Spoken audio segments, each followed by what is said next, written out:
પાડોશી રાષ્ટ્રની પીડા, સરહદને ઓળંગીને આઝાદી પછી પહેલી વખત ભારતની સેનાના નવજવાનોએ પરાક્રમ કર્યું. સરહદ ઓળંગીને પાકિસ્તાનની સીમામાં ઘૂસીને ઠોક્યા. પહેલી વખત એ જવા મર્દોને સલામ કરવાની હોય, એની માતાઓને અભિનંદન આપવા પડે, મર્દ બચ્ચાઓને જન્મ આપ્યો. મિત્રો, આવું સર્જિકલ સ્ટ્રાઇક હિન્દુસ્તાનની સેનાએ પહેલી વખત કર્યું. ફટ વિરોધ પક્ષોએ એના પુરાવા માંગ્યા. મિત્રો, આ મુંબઈના નાગરિકોને હું કહેવા માટે આવ્યો છું કે જેના જવાનોના પરાક્રમના પુરાવા માંગે એ વિપક્ષની રણનીતિને આપણે ટેકો આપવાનો છે. તો હવે હદ કરી છે. તો રાવણના પુરાવા માંગે એવા છે કે મરી ગયો તો રામે નહોતો માર્યો, એને માઇલ્ડ હાર્ટ એટેક આવ્યો હતો.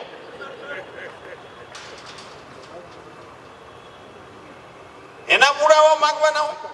અને આપણા જવાનો સરહદ પાર કરીને અંધારામાં આતંકવાદીઓના કેમ્પના અંદર મારામારી કરીને જાનના જોખમે એને મારીને આવતા હોય ત્યારે એના પુરાવામાં એ પોંચ લખાવા જાય ગામમાં કે આ તમારા જામદ મામદ આમદ 7-8 ને અમે માર્યા છે, તમે પોંચ પાવતી લખી દઈ છે. શું કરો છો તમે લોકો? તમને કઈ ટીકા કરવાના, વિરોધ કરવાના કોઈ મુદ્દા નથી મળતા.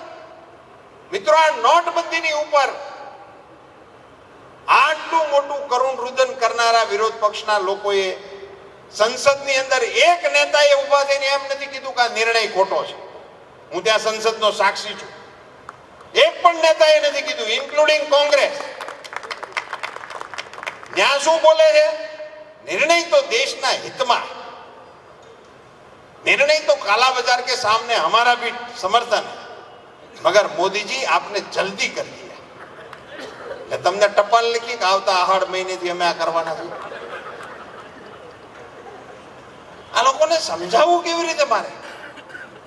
આ પોલીસ વાળા છે આપણા અહીંયા ઊભા છે અને આગળ આમ રોડ ઉપર ક્યાંક કોક સ્કૂટર મોટરસાઇકલ વાળાને કોક લૂંટીને લુખાવ્યા જાય અને સીસીટીવી કેમેરામાં એના ફોટા આવી જાય અને પોલીસના લોકોને એની માહિતી મળી જાય, નામ સરનામા વાહન ગામ મળી જાય, તો આ પોલીસ વાળા એને ટપાલ લખે કે તમે કાકો ભત્રીજો જે રોડ ઉપરથી લૂંટ ચલાવીને ગયા હતા, તમારા ફોટા મળી ગયા છે, એટલે આવતા સોમવારે અમે તમારે ઘેરે આવશું, તમે સગાવાલા કુટુંબીઓને ભેગા કરીને રાખજો.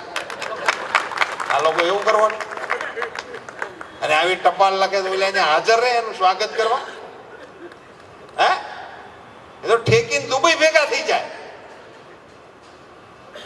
આટલી સમજણ, એટલી સીધી સાદી સમજણ નથી કે આવડું મોટું એક રાજનૈતિક નિર્ણય લેવાની તેવડ અત્યાર સુધીમાં કોઈ નેતામાં નહોતી. મિત્રો, તમે તો મુંબઈમાં રહો છો, અમારી બાજુથી બધા દર્દીઓ સિરિયસ થાય ને એટલે અહીં મુંબઈ મોકલે. ત્યાં હમો ન થાય એમ હોય ને કે મુંબઈ લઈ જાઓ. અહીંયા બધી હોસ્પિટલો ખૂબ સારી, ડોક્ટરો ખૂબ ઊંચા મહિલા, એટલે ભલભલા ઓપરેશનો કરી નાખે. પછી ખબર કાઢવા જાવ ત્યારે ખબર પડે 5 કિલોની ગાંઠ કાઢી, 7 કિલોની ગાંઠ કાઢી. વર્ણન કરતો આવડી હતી, ભીલા જેવડી હતી. હવે સારું છે, દર્દીને મળો તો કે બેહાતું નહોતું, હવે બેહાય છે. પણ એ ભીલા જેવડી ગાંઠ છે એ સાદો ડોક્ટર કાઢી શકે? એને માટે સુપર સ્પેશિયાલિસ્ટ ડોક્ટર હોવો. ગુજરાતની જનતાને અભિનંદન કે આવો સુપર સ્પેશિયાલિસ્ટ ડોક્ટર દિલ્હી મોકલ્યો, એને ગાંઠ કાઢી. હવે આવડી મોટી ગાંઠ કાઢી છે તો નબળાઈ તો આવે.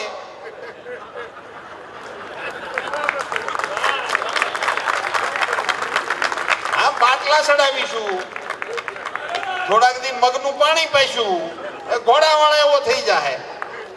પણ ગાંઠ નીકળી ગઈ ને, જેને કોઈ અડતું નહોતું એની ઉપર કાતર મૂકી છે. મિત્રો, દેશના કાળા બજારિયાઓને નાથવા માટે, ત્રાસવાદીઓને નાથવા માટે મિત્રો 8મી તારીખે નોટબંધીનો નિર્ણય થયો અને 9મી તારીખે કાશ્મીરમાં પથ્થરમારો બંધ થઈ ગયો. 8મી તારીખે નિર્ણય, 9મી તારીખે પથ્થરમારો બંધ થઈ ગયો. બોલો, મજૂરીના ચૂકવવાના બંધ છે, દાડિયા ગિરવીએ. બોલો, આની ચર્ચા નથી કરતા, એની કોઈ ચર્ચા નથી કરતા. નેપાળ થી લઈ અને આંધ્રના પટ્ટા સુધીમાં 50 જિલ્લા એવા છે મિત્રો, ત્યાં કલેક્ટર કે ડીએસપી નું કાંઈ નથી હાલતું, નક્સલીઓનું ચાલે છે. નિર્દોષ લોકોનો ભોગ લેનારાઓનું સામ્રાજ્ય ચાલે છે. આજે મુંબઈની સભામાં મને કહેતા ફક્ર થાય છે મિત્રો, 700 નક્સલીઓ પોલીસને શરણે આવ્યા 8મી તારીખ પછી. 28 તો કેટલાક દી હાલે, થાકી જાય, બંધ થઈ ગયું બધું. આ બધી બાબતો એના માટેની આ નથી. કોંગ્રેસને ધ્યાનમાં રાખી નોટબંધી નથી કરી. તમે જોયું એ લોકો કેવા ઘૂસવાણા. પહેલા તો કે યુપીમાં ચૂંટણી છે એટલે નોટબંધી કરી છે, પછી કે આ નોટબંધીને કારણે તો લોકો ખૂબ નારાજ છે. તો તમે રાજી થાવ ને, તમને લોકો ટેકો દે ને. તમે રાજી થાવ ને, નોટબંધીને કારણે લોકો નારાજ છે, તમે ત્યાંથી તમારા ટેકામાં આવશે. પછી સમજાણું લોકો તો આપણી ભેગા નથી આવતા. જન વેદના રેલી ને એવું કાઢ્યું તો કોઈ જન નો આવ્યું, ખાલી વેદના દેખાણી. જન વગર ની નહીં રોવે કોઈ. લોકો એની હારે જ ન ગયા. તમને સૌને મારે અભિનંદન એ વાતના આપવા છે મિત્રો. હું આ વાતને આટલી હળવી રીતે કરું છું એનો મતલબ એ નથી કે તમને મુશ્કેલી પડી છે એની અમને ખબર નથી, અને તમને મુશ્કેલી નથી પડી એવું અમે માનીએ છીએ, એવું નથી. મુશ્કેલી તમને પડી છે, પણ મુશ્કેલી વેઠીને પણ સાચા નિર્ણયમાં તમે નરેન્દ્ર મોદીની પડખે રહ્યા. આ વાત કોંગ્રેસને સમજાતી જ નથી મિત્રો. એક નાનો એવો નિર્ણય થયો હોય ને, લોકોને ન ગમતો નાનો એવો નિર્ણય, તો 5 પછી બસું હળગી જાય, પછી ગામ બંધ થઈ જાય, મહાનગરોમાં હડતાલ થઈ જાય. સામાન્ય નિર્ણયમાં આ બધું આપણે જોયું જ છે ને. આવડો મોટો નિર્ણય થયો, કાશ્મીરથી કન્યાકુમારી સુધી તમામ સમાજને ને તમામ વર્ગને સ્પર્શ કરે એવડો નિર્ણય કર્યો.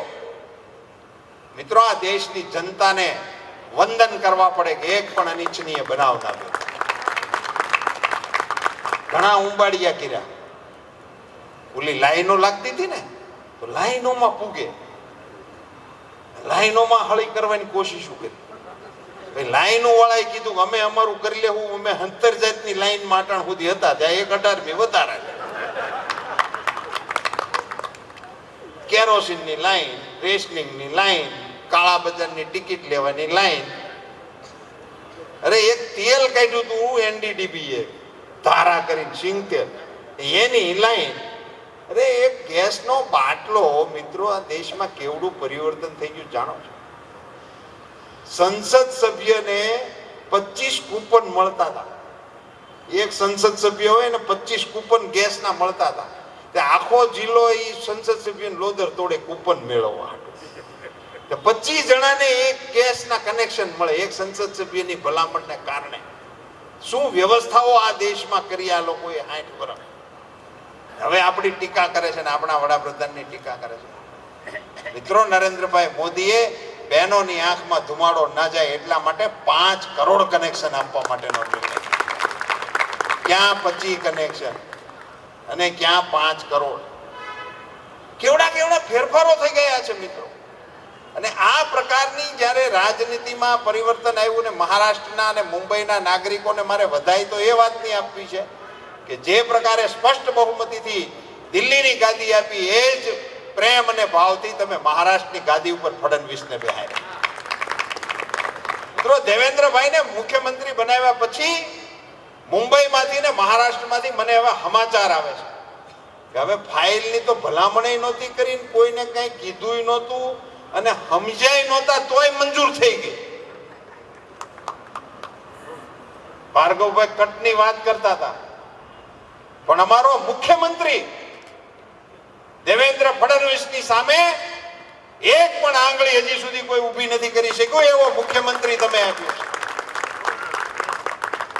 મિત્રો, નરેન્દ્ર મોદીની કામ કરવાની પદ્ધતિ, નેશન ફર્સ્ટ, દેવેન્દ્ર ફડણવીસની મહારાષ્ટ્રને નંબર 1 બનાવવા માટેની કોશિશ, આ બે બાબતમાં જો તમે સંમત હો તો એના સમર્થનમાં તમારે ભારતીય જનતા પાર્ટીના તમામ ઉમેદવારો જીતે એને માટે બધું કરવું પડે. આપણે નરેન્દ્રભાઈને વડાપ્રધાન બન્યા ને મિત્રો, જે ભારતીય જનતા પાર્ટીના પ્રેમીઓ હતા ને, એની તો શું સ્થિતિ હતી મિત્રો. વાજપેયીજી જેવો શાલીન નેતા અમારો, અને વારા વખતે અમે હારી જાય અને ફરીથી પાછા એનું સૂત્ર લઈને ઉપડી, અગલી બારી અટલ બિહારી. વળી ઊંધે કાંઈ જ પડી. વળી પાછા બીજી ચૂંટણીમાં અમે ઈ નહીં હોય, અગલી બારી અટલ બિહારી. મેળ જ નહોતો પડતો. વળી ક્યાં સોગડિયામાં કાઢ્યું અબકી બાર, મોદી સરકાર હોરું ગયું. અબકી બાર હર્ષદ પટેલ. એટલે મિત્રો, આપણે જો રાજીપો હોય આપણા મનમાં કે અમે ઈચ્છતા હતા એવી કેન્દ્રમાં અમારી સરકાર આવી છે, અમે ઈચ્છતા હતા એવી મહારાષ્ટ્રમાં અમારી સરકાર આવી છે, તો મુંબઈમાં શું કરવા આપણે સરકાર? ને વરરાજો તૈયાર થતો હોય તો ઉમેદવાર એવો જ છે, તો એ કોટ સૂટ શર્ટ પેન્ટ એ કોઈ એક જ ટાંકાના કાપડમાંથી બનાવે ને, મેચિંગ જ બનાવવું પડે ને. હવે એ બધું હું બહુ ઓછો ફેશનનો જાણકાર છું. પાઘોભાઈ આમાં સારું ધ્યાન પાડી શકે. પણ ગ્વાલિયરના કાપડમાંથી કોટનું બનાવ્યું હોય, તો પછી એમાંથી શર્ટ બનાવ્યું હોય, તો પછી નીચે પટાન લેંગો હાલે. તો તમે દિલ્હીનું શૂટિંગ જે બનાથી બનાવ્યું છે, મહારાષ્ટ્રનું શૂટિંગ જેમાંથી બનાવ્યું છે, ઈ જ ટાંકાનો આ પીસ છે. એટલે એમાંથી જ આપણે બનાવવાનું હોય. 3 પીસ શૂટ એક જ કલરનો જોઈએ, કલર કોમ્બિનેશન એ કરવું જ પડે ને. અને એમાં ચડ્ડી તો હાલે જ નહીં.